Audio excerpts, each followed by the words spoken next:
how do we calculate averages? You may have heard something like the average income of a household in the United States is $56,000, or the average height of a 14-year-old boy is 5 foot 5 inches. But where did these numbers come from? How did they find them? There's actually a really good answer to this. So when we ask questions like, how tall are 14-year-old boys? What people usually do is go around measuring the heights of many, many, many 14-year-old boys. This makes sense, right? You have to actually figure out the real life heights in order to make some kind of estimation. However, once you do something like that, you end up with this really long list of numbers. This is something that we call a data set. It's a list of numbers that answers a question. You can write that down on your note-taking sheet if you want. That is a very informal definition, but it works for our purposes. The more formal definition would be a collection of discrete data points, which may not mean a lot to you, but the word discrete just means they are individual. They are each their own thing. It's just one number. And they are data points because each of them is one answer to the question, one person's height, one household's income. Once we have this list, once we have this long list of numbers that really doesn't mean too much to anyone, we can do some calculations with it to find meaningful numbers. Data sets always have questions that can be answered by numbers. You wouldn't ask people, what's your favorite color? Because you couldn't answer this with a number. There's no quantity or value that you could say in answer to that question. So another question you could ask is something like, how many books do you own? You can see I own quite a lot, and it would take me a while to count, but I could answer that question with a number. Maybe something like 300. Another question you could ask is, what grade did all these students get on a test? You could go around asking people, what grade did you get on the algebra regions, and make a list of numbers, all of those grades. These lists of numbers don't mean too much. They're just piles of numbers, and if you looked at them, it would just be like reading a set of numbers. But there are a few different ways that we can make sense of a set of numbers like that, and the first way we're going to talk about is averages. There are 3 separate ways that we measure averages: mean, median, and mode.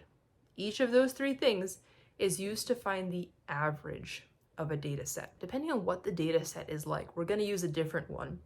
And as we go through each of these, I'll tell you what type of data set they would be good for. I'm also going to tell you how to calculate them. None of them have really complicated calculations, so this should actually be pretty fun. So the first one is mean. Now, mean is actually the type of average that we usually think about when we talk about averages. The way you calculate a mean is simply to add up all of the data points, add up all the heights of all the 14-year-old boys, and then divide by the number of data points you have. Divide by the number of 14-year-old boys you asked. I'm going to write that on the board so you can see it and just get it down in your notes as well.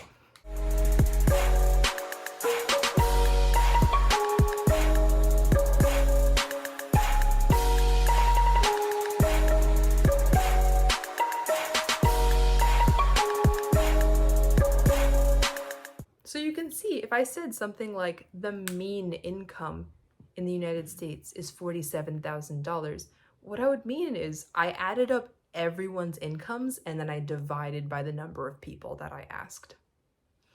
This is really good for when you have data sets where the data is a little bit bumpy. You're not getting a lot of the same value or even close to it. You kind of have like a varied set of data. And this kind of smooths it out, right? You're adding it all together and you're taking into account all of those bumps in the data and smoothing it out by dividing it and getting this one number. When I look at your scores, sometimes I'll calculate the mean score and look at that and think, okay, on average, this is how much of the material I taught the class as a whole has learned. The second way we're going to measure averages is through the median. What you do to find a median is you line up all of your data points from smallest to largest, and you just look at the middle one. That's the median. If there happens to be 2 middle ones because you lined it up and you had an even number of points, you would just add those 2 and divide by 2. You would find the mean of those 2. I'm gonna write that on the board so you can get it down.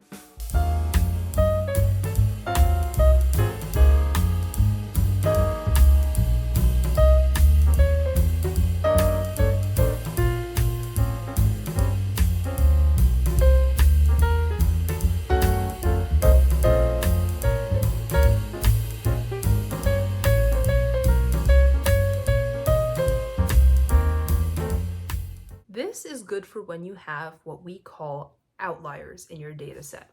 If you look at the salaries in this country, what you'll notice is that there are a lot of people that make around the same amount of money.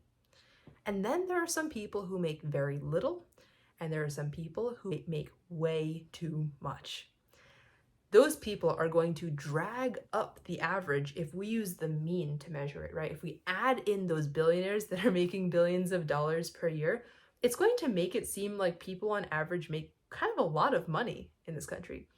But the median is actually going to even it out, make it so that it's actually representing more of what the middle class is making, more of what the average person is making. And it gives us a better understanding of what the average is. Finally, we have mode. Now, mode is a strange one because this one actually involves no math whatsoever. All you have to do is just look at your data set and choose the value that you see that reappears the most. Choose the number that pops up the most times. It requires you to be looking at a data set where a lot of people gave the same exact answer. Not close answers, right? That's what median would be good for. If a lot of people are giving close answers, no. Mode requires you to look at a data set where a lot of people gave the exact same answer. What kind of question would we be asking where a lot of people would give the exact same answer? Well, for one, you might ask a question like, how many years does it take to graduate high school? Most people will say 4. Some people are, really brainy. They might skip a year, maybe it took them 3. And a few people, maybe they needed an extra year, took 5. But many, many people will give this exact answer of 4. So a really good measure of the average number of years it takes someone to graduate high school is the number 4. I'm going to write down how to get mode on the board so you can get it down as well.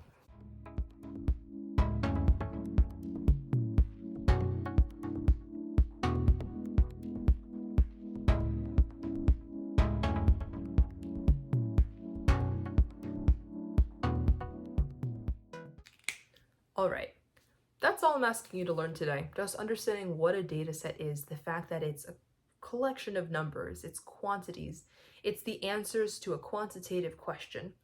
And then to understand that the 3 ways that we can find averages are through mean, median, and mode.